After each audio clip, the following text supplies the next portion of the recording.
Hello friends, this is Chetan. News ये है कि रिसेंटली हमारे विदेश मंत्री एस जयशंकर ने चाइना से ये कहा कि भारत बॉर्डर को लेकर कोई कॉम्प्रोमाइज नहीं करेगा।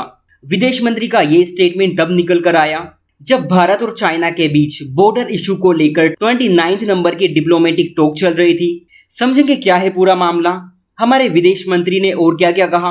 भारत और चीन के बीच जो 29वें दौर की वार्ता चल रही है, जो बातचीत चल रही है, उसके क्या मायने हैं, क्या भारत को इसमें सफलता मिली, बहुत कुछ डिस्कस करेंगे।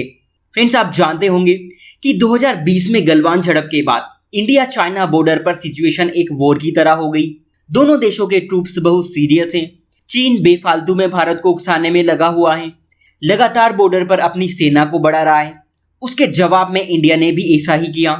आपको याद होगा कुछ दिन पहले मैंने इस वीडियो में बताया भी था कि बॉर्डर पर करंटली क्या सिचुएशन है। अब देखिए, बॉर्डर पर ट्रूप्स डिप्लॉय करने में वैसे ज्यादा कोई दिक्कत नहीं है, लेकिन चीन क्या करता है, वो बॉर्डर को चेंज करने की हमेशा कोशिश में लगा रहता है।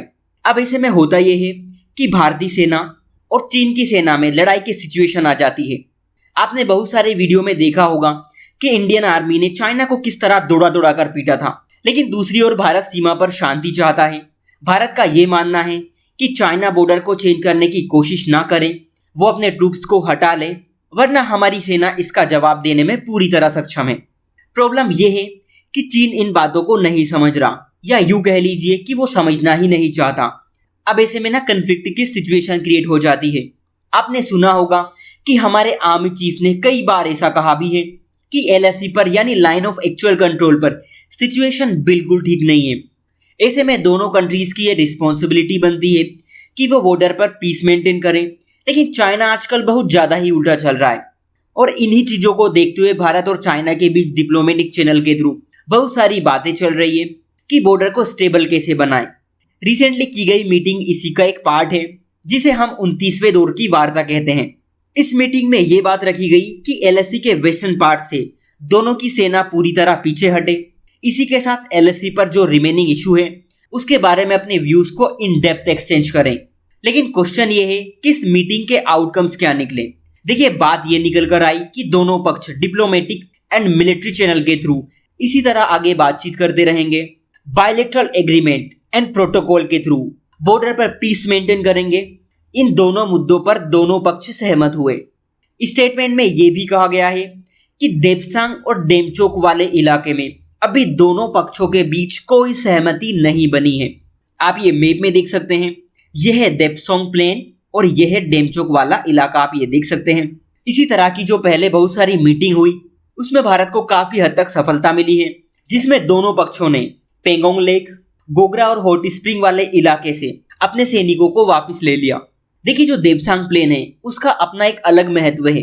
ये 16,000 फीट की ऊंचाई पर स्थित है, जिसके एक तरफ सियाचिन ग्लेशियर है तो दूसरी साइड चाइना ऑक्यूपाइड अक्साई चीन। ये इलाका चीन की हरकतों की निगरानी करने के लिए भारतीय सेना को बहुत सक्षम बनाता है। चीन की मंशा ये है कि देपसोंग पर कब्जा किया जाए, और अगर ऐसा होता है तो इससे भारत का जो सियाचिन ग्लेशियर है वो खतरे में पड़ जाएगा, जो कि पाकिस्तान और चाइना पर बढ़त बनाए रखने में भारत की काफी हेल्प करता है। लेकिन मैं आपको बता दूं कि जब तक इंडियन आर्मी है तब तक दुनिया की किसी भी देश की हिम्मत नहीं है, किसी भी देश की औकात नहीं है कि भारत के खिलाफ अपने मंसूबों को कामयाब कर ले। और हमारे विदेश मंत्री ने भी ये क्लियर कहा है कि भारत के लोगों के लिए मेरी पहली ड्यूटी यही रही है कि मैं बॉर्डर को सिक्योर करूं, और मैं इससे कभी समझौता नहीं कर सकता। हम चीन के साथ बात कर रहे हैं, लेकिन हम इस बात को लेकर बिल्कुल क्लियर हैं कि बॉर्डर पर हमारे बीच एक समझौता है, एक एग्रीमेंट है और एक लाइन है जिस पर सेना नहीं ले जाने की हमारी परंपरा रही है। हम चाहते हैं कि स्थिति पूरी तरह सामान्य रहे। ये हमारे विदेश मंत्री के स्टेटमेंट थे। इस न्यूज़ में कोई डेवलपमेंट्स होती है तो हम उसको जरूर डिस्कस करेंगे। सो आज के लिए इतना ही। Thank you.